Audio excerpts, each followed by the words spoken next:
Hey guys, welcome to our channel. మేమైతే Friday night dinner కోసం సింపుల్గా సలాడ్ ప్రిపేర్ చేసుకున్నాం. అది కూడా మా ఇంట్లో అప్పుడు అవైలబుల్ ఉన్న వాటితోనే ప్రిపేర్ చేసుకున్నాం. టేస్ట్ అయితే చాలా బాగా వచ్చింది అండ్ ప్రాసెస్ కూడా చాలా సింపుల్. ఫస్ట్ శనగల్ని ఒక హాఫ్ అన్ అవర్ సోక్ చేస్తామన్నమాట. దీన్ని 5 to 6 విజిల్స్ వచ్చేంత వరకు కుక్ చేసుకోవాలి. ఈలోపు సలాడ్ కోసం ఆనియన్, కీరా అండ్ టమోటా కట్ చేసుకుంటున్నాను. సన్నగా కట్ చేసుకోవాలి, ఎందుకంటే సలాడ్ కోసం కదా, సన్నగా కట్ చేస్తే బాగుంటుంది.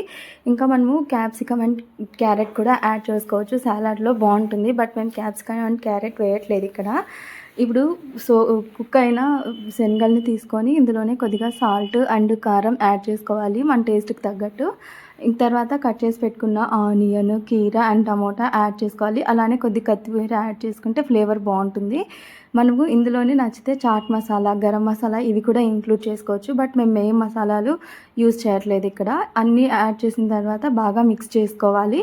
ఫైనల్గా మనము కొద్దిగా లెమన్ యాడ్ చేసుకుంటే ఫ్లేవర్ అండ్ టేస్ట్ కూడా బాగుంటుంది. అండ్ నేనైతే సర్వ్ చేసుకున్నాక ఇక్కడ కొద్దిగా లెమన్ యాడ్ చేసుకుంటున్నాను. ప్రాసెస్ అండ్ టేస్ట్తో పాటు హెల్దీ కూడా ఈ రెసిపీ సలాడ్, అండ్ త్వరగా కూడా అయిపోతుంది, మనకి ఎక్కువ టైం తీసుకోదు. అంతే. ఈ వీడియో నచ్చితే ప్లీజ్ లైక్ చేయండి, షేర్ చేయండి, అలానే సబ్స్క్రైబ్ చేయండి. Thank you for watching this video.